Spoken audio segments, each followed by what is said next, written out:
Tukaj v roki imamo avtomatsko puško F2000, na katero je nameščen podcevni bombomet 40x46 mm LG1. Namenjen je za podporo v oddelku, v obrambi. Se pravi, kadar nas napada nasprotnikova pehota, njihov puškometralezec deluje po naših položajih, takrat pride v poštev, se pravi, podcevni bombomet. Dobra lastnost tega podcevnega bombometa je njegov doseg. Uporaben je nekje do 350 metrov. Če vemo, da je prej vojak lahko ročno bombo vrgel nekje 20-30 metrov najboljši, zdaj pa s temi podcevnim bombometom lahko nasprotnika uničujemo nekje na 350 metrov. Mislim, da nam ta podatek vse pove, koliko je to orožje pomembno v nekem oddelku. Danes smo streljali za vadbeno bombo in pa za bojno bombo, katero ta podcevni bombomet uporablja. Lahko pa imamo tudi, vstavimo noter tudi bombico, dimno bombico, s katero zadimimo nasprotnika, da ne vidi, kje mi izvajamo napad. Lahko noter vstavimo tudi bombico za osvetlitev bojišča, za v nočnih razmerah, se pravi, da osvetlimo pobočje pred nami, da vidimo, kje se bo nasprotnik nahajal. Je pa to zelo... Vaše orožje, dirka, ogenj.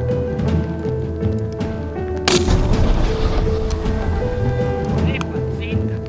Zakleni. Podcevni bombomet prazni. Podcevni bombomet poln.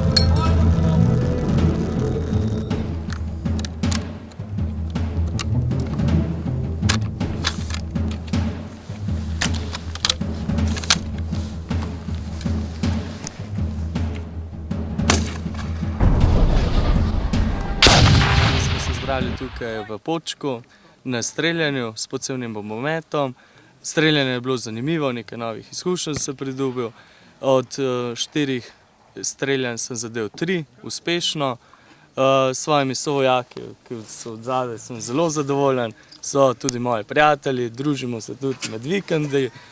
V prostem času, kot je popoldne, preživljamo skupaj športom, ali pa tudi hodimo na kakšno pijačo, tudi v petkih smo že hodili ven.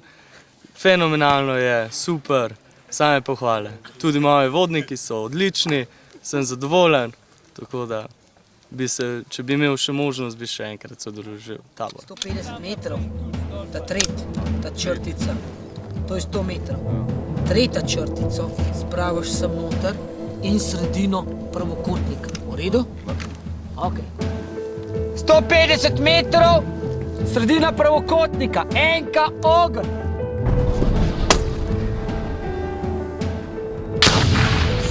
Začnemo v desno.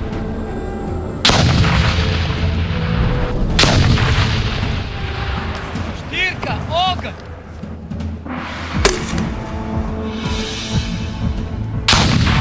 Prav, zakleni, podcevni bombomet, prazni, varnostni pregled, orožja.